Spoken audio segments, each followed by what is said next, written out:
When did the full weight of the gravity of this pandemic set in for you? When they canceled the Olympics. I live in New York City.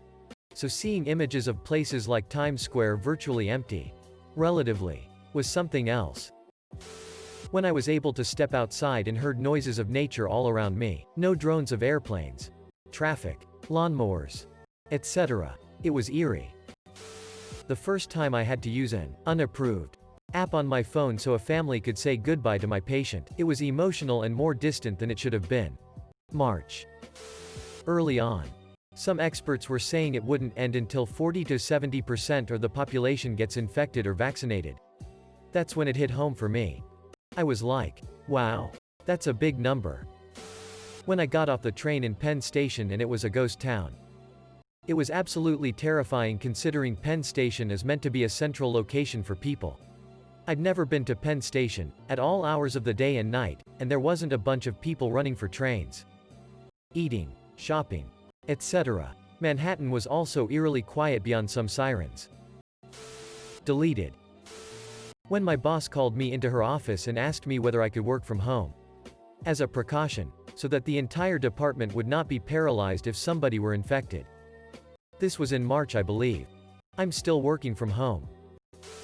For me, it's when the whole thing kicked off. Went to food for less and almost everything was gone. This was at the start of the water toilet paper craze. I'll never forget this random old guy next to me say, "We will get past this and everything will go back to normal." Probably one of the most real moments in my life.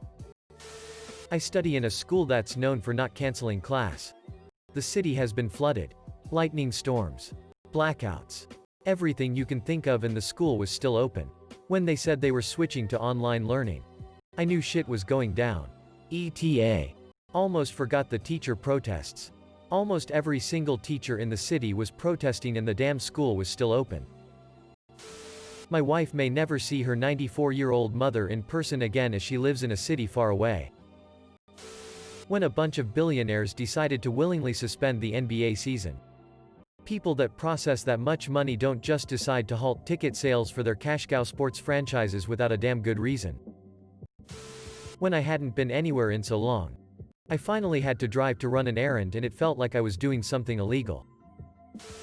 I run past a hospital. Behind is a fenced-off area for initial screening. And behind that, refrigerator trucks. Very early on, I saw a line of 7 to 10 gurneys. Bodies wrapped. And 2 people in hazmat suits lifting a wrapped body into a truck with fog escaping. SoCal. This was late March.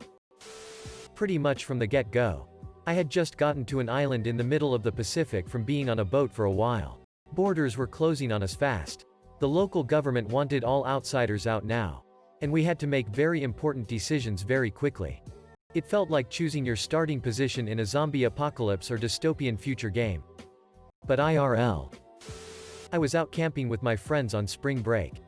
On day 3, I get the notification that 2 NBA players, Rudy Gobert and Donovan Mitchell, have contracted the coronavirus. 5 minutes after this announcement, the NBA announced the suspension of the season. My friends and I proceeded to watch the dominoes fall as everything began shutting down, postponing, and then we get an extra week of spring break. And then one of the shittiest educations we all have ever received. Early April, when a former colleague who was 28 and perfectly healthy otherwise, caught it and died. That's when I realized that it wasn't just bad flu. One of my husband's law partners lost both of his parents. Exactly 1 week apart. This happened 2 weeks ago. The funeral home gave them a discount. Today, my housemate was going to spend his Christmas vacation with his girlfriend in another state. He just told me last week and he was really excited about it. Today he came into my room and said he wasn't going. I asked him if they had a fight. He said no. She had just died of COVID. She didn't even have it last week. I just feel numb. How could this happen so fast? On March 11th. In the United States, a few things happened on the same day. 1. Utah Jazz player Rudy Gobert tests positive a few minutes before a game is to begin. The entire NBA season is cancelled the following day. 2. Tom Hanks announces a positive test result from Australia. 3. The president that evening announces a Europe travel ban to take effect in a few days. I had been following the news very closely from late December, and recently wrote a book about the biology and biotechnology of COVID-19 diagnostics, therapeutics and vaccines. Every day now is fresh new gravity. The worst of times beyond anything I could have imagined. Life was so good before. And I didn't appreciate it enough. In March, when the WHO, World Health Organization, announced it as a pandemic, I thought to myself, oh shit, this is really serious. I'm baffled at how people treat it now though, with millions of cases and nearly 1.5 million recorded deaths total. Stay safe. Please. Very early in the year, I teach Chinese kids on the internet.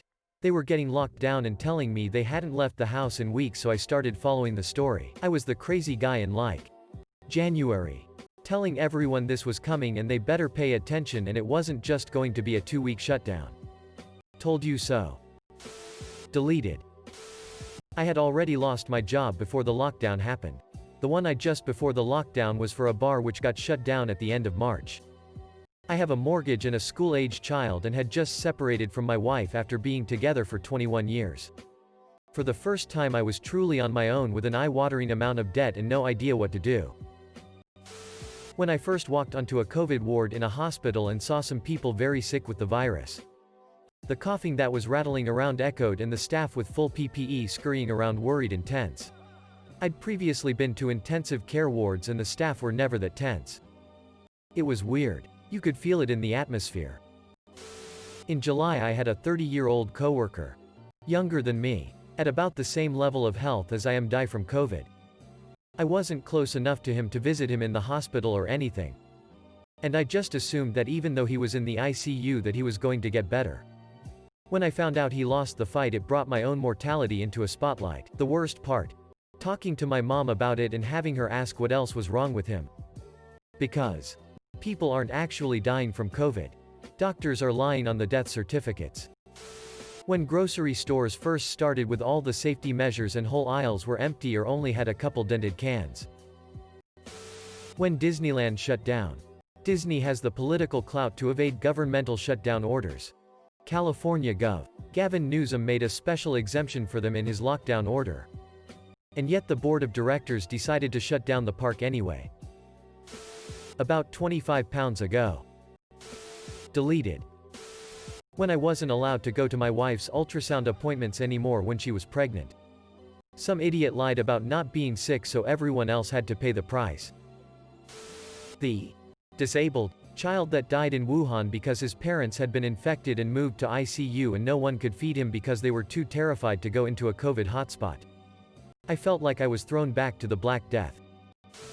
The scenes in Spain, the elderly homes that were abandoned and the army going in to collect all the dead bodies. I still get flashes all the time.